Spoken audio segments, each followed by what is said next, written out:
Well, welcome everybody. Welcome to our educational webinar about grandparent visitation rights in North Carolina. This is presented by our sponsor, the law firm of Weaver Bennett and Bland. This is a very important topic impacting many grandparents and their families. By the way, we'll be making a recording of this webinar and sharing it with each attendee afterwards. Feel free to pass along this link that we'll give you to other family members and friends who may find this information helpful. Also, we will provide a special legal service opportunity at the end of the webinar, available to all the attendees for a limited time. So stay tuned. And please hold your questions until the end of the program. And at that time, we'll take select questions using our chat channel. So let's get started. First of all, I'd like to thank our sponsor, Weaver Bennett and Bland. Let me tell you just a bit about them. The law firm Weaver Bennett and Bland has helped individuals and businesses achieve success in their legal challenges, and they're recognized as one of the most established and trusted law firms in the Charlotte, North Carolina area. They have represented almost 22,000 clients over the last 3 decades with integrity and professionalism. As a full-service law firm, these lawyers work together to solve client problems. Where client issues intersect, such as family law and estate planning, or corporate governance and litigation, our lawyers collaborate carefully. They provide clients with a knowledgeable and a responsive legal team that's capable of handling any legal issue. WBB has a proud history and a reputation as a knowledgeable, creative, and tenacious team of lawyers. Let me introduce you to our presenter today. Our presenter is William G. Whittaker, or Bill Whittaker. He's a distinguished family law attorney with over 30 years of experience in helping his clients navigate difficult periods in their life. Bill possesses extensive courtroom experience, having appeared in over 1,000 family law hearings and trials on custody, child support, alimony, property settlement cases, and more. Bill's extensive knowledge and experience have earned victories in some of the longest and most high conflict custody cases in both Mecklenburg and Union counties. Bill has been recommended to clients by many attorneys who know him or have been involved in cases against him, which is the sincerest form of praise. Many of these attorneys recommend Bill for his tenacity and his willingness to battle for his client's cause. Bill graduated from UNC Charlotte in 1975 and the University of Tennessee College of Law in 1982. Bill joined Weaver Bennett and Bland in 1988 and became a partner in 1996. Bill, welcome to the webinar. How are you? I am great. Thank you very much, Kip. Great. Well, our webinar today is talking about a very important subject. It includes our grandparents in North Carolina. Grandparents in North Carolina have very limited rights, but here's some of the things that you can do, and that's what our webinar is all about. Bill, go ahead. Thank you, and good afternoon. Welcome to this webinar. I understand that grandparents and their grandchildren can be very close, and when they're not allowed to see their grandchildren, grandparents can be very distressed and distraught. North Carolina has recognized that and has provided some limited methods for grandparents to obtain visitation. But visitation starts with custody. And in North Carolina, as in most other states, grandparents have very little rights because of the fact that parents have a paramount right to their kids, to the care and custody of their children, decide what they can or cannot do. In North Carolina, 2 seminal cases are involved with this course of action. And since custody is basically the start of visitation, these cases are about custody. First of all, Peterson versus Rogers in 1994. Our North Carolina Supreme Court recognized that parents have a constitutionally protected right to the care, custody, and control of their child, absent a showing of unfitness. Now, unfitness is something like abusing the child, or perhaps not taking care of them properly, not feeding, clothing them properly. The next case was about 2 years later, 3 years later, and that is the Price v. Howard case, where they actually said that there's another way that grandparents or third parties can get custody of their grandchildren or other children's parents. And that would be when the Supreme Court held that a parent may lose that protected right if the parent's conduct is inconsistent with the presumption, or if the parent fails to shoulder the responsibilities that are attendant to rearing a child. That means that a parent cannot leave the child with a third party. We're talking about grandparents, so we'll assume that, and go to Florida with a boyfriend or a girlfriend, spend a number of years down there, and then when the parents sue for custody, when the grandparents sue for custody, think that they can get their children back, because that's just not going to happen. They will have abandoned their responsibilities to a third party, and that is one of the reasons that a parent can lose their protected status. And why is that important? That is extremely important because the parents versus a parent in a custody case, the issue is what is the best interest of the child. That's what the judge has to decide. In a parent versus a third party case, and in our case, grandparents, that doesn't start until you have proven that they have abandoned their constitutionally protected status or they are unfit. So if a parent is unfit or does indeed act inconsistently with the protected status, a court should then apply the best interest of the child test in resolving a custody dispute between that parent and the non-parent, in our case, the grandparents. And the reason that this is important is because custody and visitation are extremely linked. Peterson and Rogers and Price v. Howard rulings apply to grandparent visitation as well, because visitation is just a lesser form of custody. So I'm going to give you a scenario. Mom and dad is your son, have split, and they have an order on custody with mom as our primary custodian. You see your grandchildren when father has the kids. However, father unfortunately passes away. The mother does not like you for some reason and refuses to allow you any visits with the grandchildren. What rights do you have? What can you do? Can you file a lawsuit for visitation with grandchildren in North Carolina? Generally, no. Grandparents have no rights in North Carolina to have visitation with their grandchildren if they are part of an intact family. An intact family would be a family where the mother and father are together with the children, where the mother or father are with the children and the other spouse has passed away, or there is a custody order providing for custody with one parent.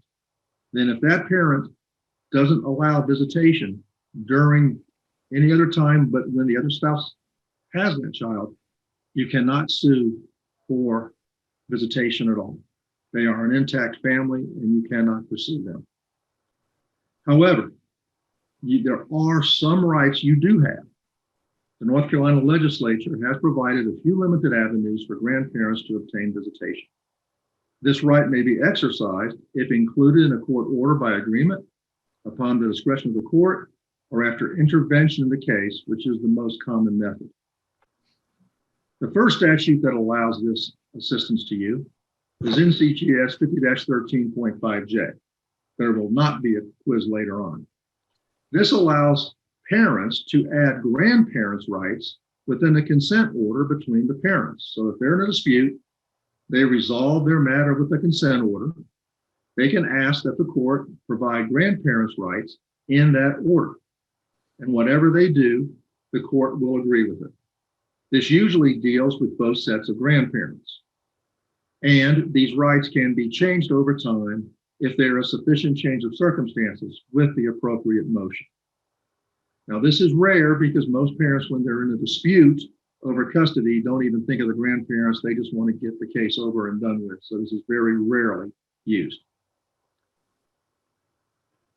The most common statute that is available to grandparents is the one at the top of this page here, 50-13.2B1. This allows intervention. Okay. Intervention is very important, and it is the situation in which most grandparents will get their visitation rights.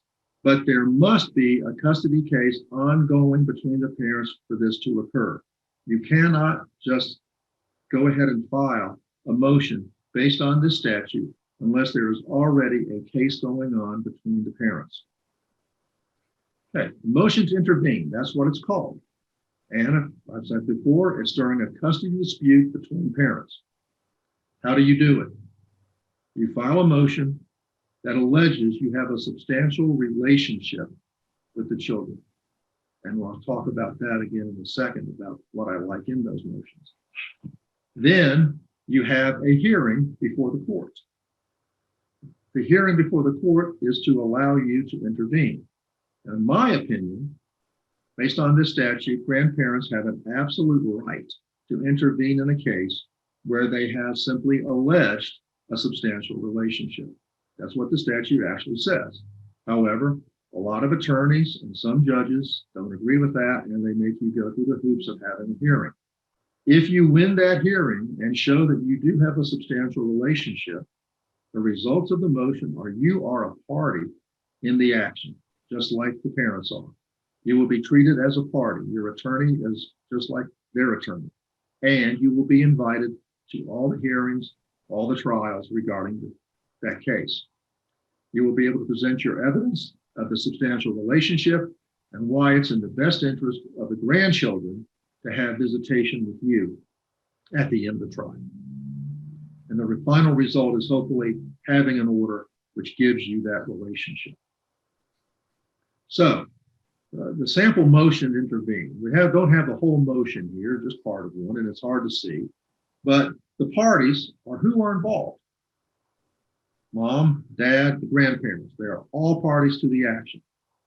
The next part of the motion is jurisdiction. How is the court allowed to act?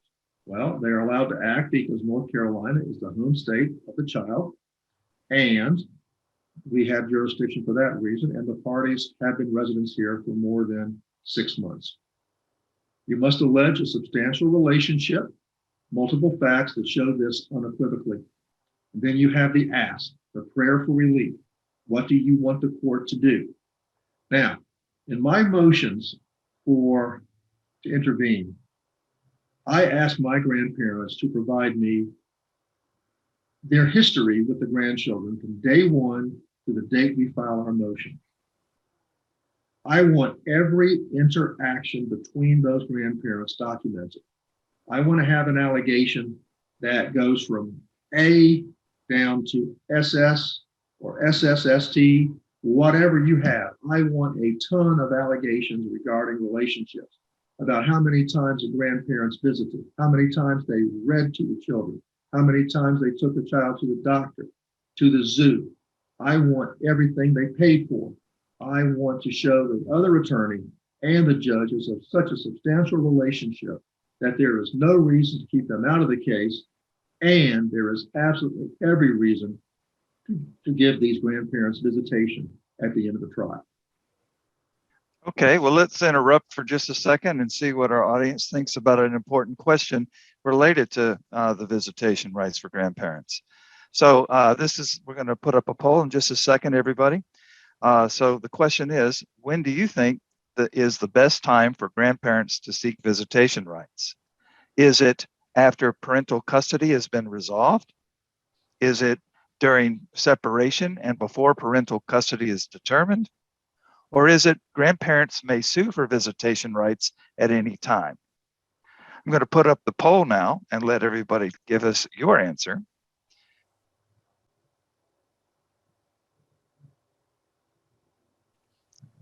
Okay, we'll go ahead and close up the poll. Looks like we had a good number of folks weigh in. So let's take a look. Here are the results of the poll. This is what our group thinks. So when asked the question, when is the best time for grandparents to seek visitation rights? Nobody thought that it was after parental custody had been resolved, but 67% said that they felt that it was during separation and before parental custody is determined.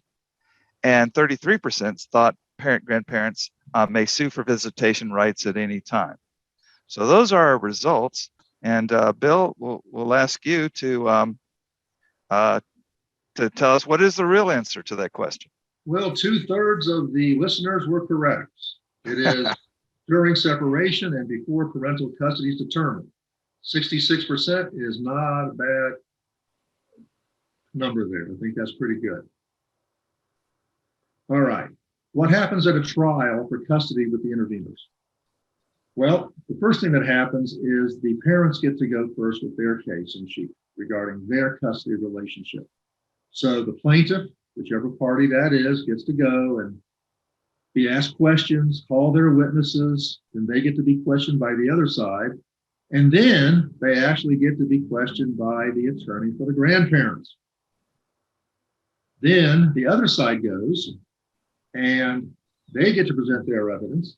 The other side gets to ask questions of their witnesses, and the grandparents' attorneys get to ask questions too. Then the grandparents get their right to go up there and explain their relationship with the children. Once again, tell the court why they think it's in the children's best interest to have a relationship with them, and then have closing arguments all around and make the pitch for ample visitation with the grandchildren. That's what happens. The end result should be getting visitation with the grandchildren. All right, this was one of the cases that I was involved in fairly recently, and this went up to the Court of Appeals. I represented a grandmother, and the purpose of the intervention was to obtain rights for the grandparent and to, in fact, double team the mother. In this case, the mother was a very wealthy young lady, and the father had some issues. And they moved to North Carolina to be near my client, the paternal grandmother, for her to help take care of the children and father. And the mother decided not to stay with father, even though her father purchased them a house in North Carolina, and flew to California, attempted to get emergency custody there. The court there rightfully said, no, we don't have jurisdiction and there's really no emergency, and sent the case back to North Carolina. The attorney for the father called me up and asked if I would be interested in taking a case to help them and the grandparents, and I said, sure. And so we basically were able to function as a team. And in the trial, the situation came up where I had asked the mother in discovery if there was any reason at all why the children should remain in North Carolina. And she responded, no, there was no reason. Well, during the trial, I asked her the same question. I said, is there any possible reason that it would be in the best interest of the children to remain in North Carolina? And she said, it's not in their best interest. And I said, I did not ask that question. I asked, is there any possible reason in the realm of all possibilities, is there any reason why it would be in the best interest of the children to remain in North Carolina? And she failed to answer the question 7 or 8 more times. The judge finally said she was going to hold her in contempt if she failed to answer. And I asked one last time. And while I'm doing this, the attorney for the father is sitting beside his client, pointing directly at him the entire time. The judge allowed it. Normally that would not be allowed. It would be contemptible. And this time the judge did. The woman failed to answer the question. The judge backed out on her promise to hold her in contempt. She just looked at her and shook her head. But the reason he was pointing to the father is, of course, the answer is because father lives in North Carolina. It may not be the ultimate reason why kids would stay here, but it is a possible reason why it might be in their best interest. So in any event, at the end of the trial, which lasted about 3 days, we established that the best interest of the children was to remain in North Carolina.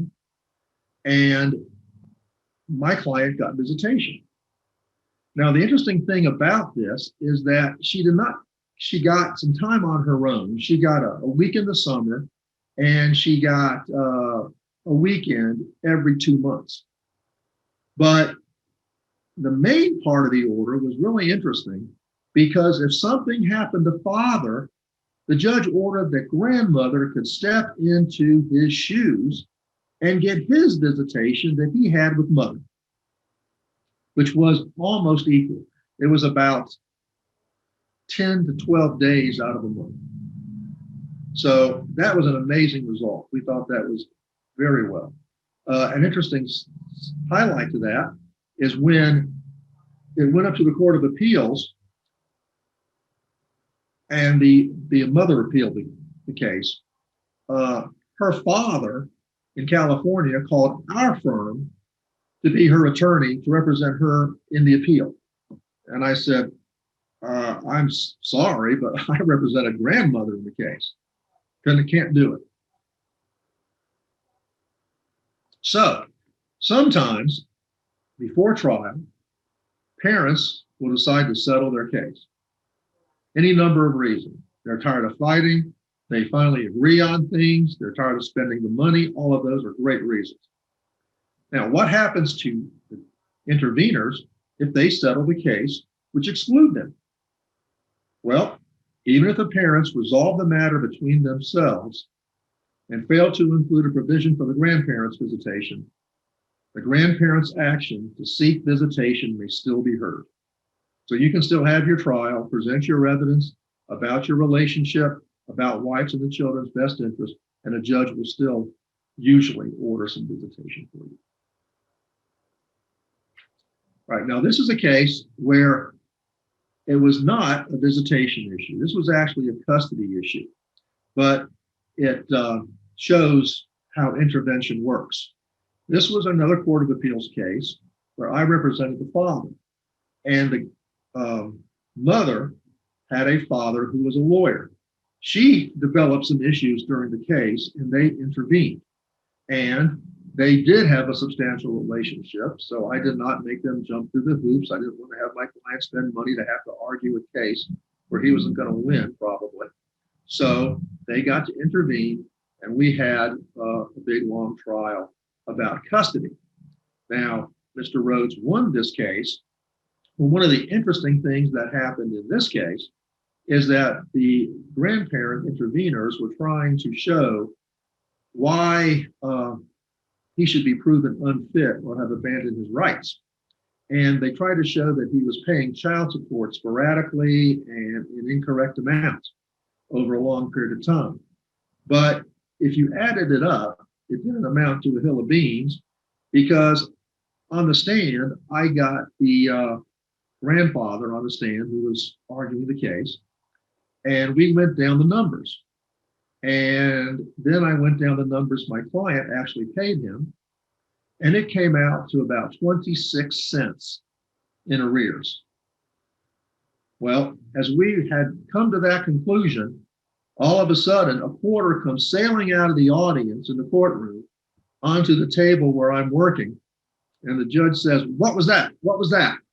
And a man in the background says, "That's a quarter. I'll pay the arrearage off." So that was a rather humorous interlude during that case.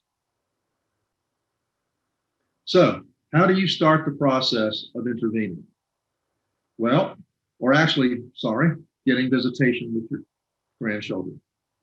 The first way is by filing a motion in the district court in the county where your grandchild lives. If you already have a grandparent visitation order, but you want more time, or the child's parent is preventing you from visiting, you can ask the court to enforce the order or to modify it. If you have an order, but you're not getting your time, you want to enforce it, that's contempt. If you want more time for some reason, something has changed, maybe with your child who is the parent of the grandchildren, then you make a motion to modify. Right? If you have questions about this, you should speak to a local, experienced family law attorney who can help you navigate this process. It is difficult. In summary, the key takeaways. Parents have a constitutional right to determine a child's relationships. This includes excluding grandparents. Grandparents have very few rights to visitation. However, the ones they do have are provided by statute. Grandparents must show a substantial relationship. They must make a motion to intervene during an ongoing dispute. And if in the child's best interest, and it usually is, grandparents will obtain some visitation. Even getting a minimum 1 week in the summer, a weekend here and there is important, because if something does happen to your child later on, and you know you are in a situation with the other parent who does not like you for some reason, you can then make that motion to modify to expand your visitation. That's important. Okay, well, it looks like it's time for us to entertain some questions. So if you're watching the webinar, you can use the little chat feature, the little chat icon, and send your question to us that way. And we'll be happy to try to answer a few for us this afternoon. Here's a question, Bill. The question is, how long are trials usually related to visitation rights? How long do those trials last? Well, since you are usually a party in a custody trial, they can take anywhere from 2 to 3 to 4 days. Some custody trials take longer, but the average custody trial between parents of younger kids is probably going to be 2 to 3 days. Thank you, Bill. Here's the second question. What if the parents are not married? Can grandparents still get visitation rights? Yes, this has nothing to do with it. Grandparents are still grandparents no matter what, and they can still sue to intervene and try to get visitation rights.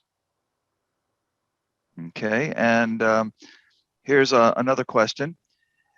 If my daughter and son-in-law want to give me custody because their child is out of control, how does that work? Well, that's not really an intervention case. This is just a custody case, but I'll answer the question anyway. Basically, a lot of times parents need help taking care of children, or a different school may help them, may help the child. So they have to give custody over to someone else. I prepared custody papers for grandparents, aunts, uncles, cousins, brothers and sisters even, who have taken custody temporarily over the children for the purpose of enrolling them in a certain school, of enrolling them to put them into some sort of hospital situation, to get them taken care of. And this requires a consent order. You would need a motion or a lawsuit, and it would be a friendly lawsuit. You wouldn't say anything bad about anybody. It would just be something to start the action so a judge can sign an order. And then you would enter into a consent order. It would be written up. Everybody would sign it. It would be delivered to the judge. The judge would sign it. It would be filed. The case is over. No hearings, no fuss, no muss. Very simple process. Any other questions? One just came in. I'll read it and you can answer it, Bill. Okay. I'm going through this now, says one of our attendees. My daughter is in a homeless shelter and she's being sued for custody by the father. They're not married and they just stopped letting her seeing the grandbaby. Okay, well, she needs to sue for custody herself. And if you want to intervene in that lawsuit, you can. But obviously the father has a child right now, and there's not much the mother can do because the police will not help at this point in time. They would say it's a civil matter because he has a child with him. If the child is not with him, if the child is somewhere else with a grandparent in daycare somewhere else, and you know that, the police may help her get the child from that person. But if the child is with father, then father can say no, because he has rights too, and the police will not be able to help. So the only way to do anything is to have her file a lawsuit. And you can, if you want rights of your own, to intervene in that case. Bill, we got a few more questions, and this one's somewhat similar to the last. This person says, my son and grandson and mother are not married, and he was killed in a car accident. Is there any way we can get visitation rights? That's an intact family, and unfortunately, the intervention statute will not help, and none of the other statutes help. If she won't, because there's no ongoing lawsuit, you have to pray that she allows some visitation, because otherwise there's not a thing you can do. Now, there has been some legislation proposed that will provide more rights for grandparents, but I don't know of anything actually in the works right now, and I don't think that it's going to be any time in the very near future that that's going to be considered. But I'm sorry, but there's nothing you can really do at this point in time. Thanks, Bill. And one last question from another attendee. It says, if no action is filed by parents who are separated, does a grandparent go ahead and file if she isn't being allowed visitation with the child? Unfortunately, you can't. You have to piggyback a motion to intervene. You have no rights unless there is an ongoing action. You can't file. You can sue for custody, of course, but you can't. And then you have to go through the rigmarole of the constitutional protected status or the unfitness. But visitation, no, can't do it. Bill, would you mind taking one more question? One just came in. I don't have a problem taking a few more. Go ahead. Thank you, Bill. Sure. This question is, my son and his son's mother have joint custody. He is in the District of Columbia. According to the custody agreement, he's already here in North Carolina every summer, but we were just informed that he won't be this summer. Is there something that the grandparents can do? Okay, my son, I'm trying to figure out what it says here. My son and his son's mother have joint custody, and the son is in DC, and he's in North Carolina every summer. So I guess you see the children when he's in North Carolina. Perhaps in North Carolina, yeah. All right. So we're just informed that he won't come this summer. What can we do? The grandson is in DC. Yeah. You really can't do anything other than drive up to DC. He doesn't have to come here, and that's if there's no dispute between them and you don't have rights in the order, you can't make a motion to intervene or to modify. If they have a dispute in the future and go back to court over custody or something related to custody, you can make a motion to intervene at that point. But for right now, you don't have any rights. So if you only see the children through him, you have to rely on him to visit or you visit him. Very good. Thank you, Bill. Well, first of all, I want to thank Bill Whittaker for serving as our presenter today. And of course, he's with our sponsor, Weaver Bennett and Bland. We do have a special offer for those who are attending or see this webinar, and that is that if you have a need, you're offered to schedule a free half-hour consultation with Bill or one of his team members by contacting Weaver Bennett and Bland, and they'd be glad to try to help you with an initial half-hour consultation. When you contact Weaver Bennett and Bland, please mention this webinar in order to receive that free half-hour consultation. You can contact us by going to the website, which is Weaver Bennett and Bland's website at wbblawyers.com. That's wbblawyers.com. Or you can also call at 704-850-5387, or even email us at info@wbbatty.com. and that's a little different than the website. So it's info@wbbatty.com. And again, please mention this webinar if you'd like to receive the free half-hour consultation invitation. We also invite you to go to our website and join our mailing list. We'll also be doing additional webinars in the future, and we'd love to have you attend those as well. We appreciate your attendance today and thought the content was extremely important, and we're glad that you were with us today. Thank you. Thank you.